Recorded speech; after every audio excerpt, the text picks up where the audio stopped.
6 June 2023। প্রচণ্ড শব্দে কেঁপে ওঠে যুক্তরাষ্ট্রের রাজধানী ওয়াশিংটন ডিসি। শব্দের গতি এতটাই তীব্র ছিল যে কেঁপে ওঠে জানালার কাচ।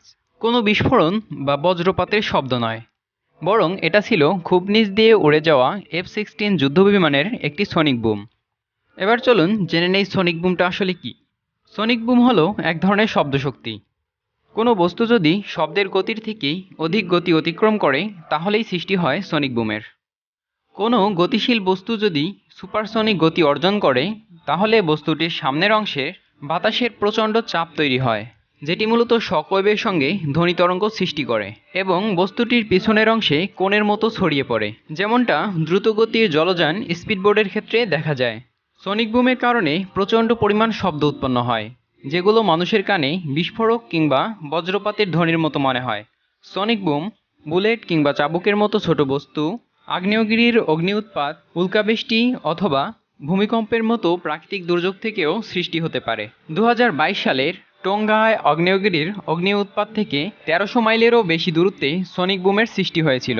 তবে এই শব্দ তরঙ্গ আকাশযানের সঙ্গে বেশি পরিচিত। কিছু যুদ্ধবিমান খুব সহজেই শব্দের গতি অতিক্রম করতে পারে, যার ফলে এই বিমানের নিচে থাকা মানুষ খুব কাছ থেকেই সনিক বুমের তীব্রতা অনুভব করতে পারে। সনিক বুমের তীব্রতা নির্ভর করে যেই বস্তুটি সনিক বুমের সৃষ্টি করেছে তার আকার, আকৃতি এবং উচ্চতা ইত্যাদির উপর। সনিক বুম যেহেতু উচ্চমাত্রার শক্তিশালী শব্দ, তাই আকস্মিক এবং অপ্রত্যাশিত এই শব্দের প্রভাব আশেপাশের প্রতিটি জিনিসের উপরই পড়ে।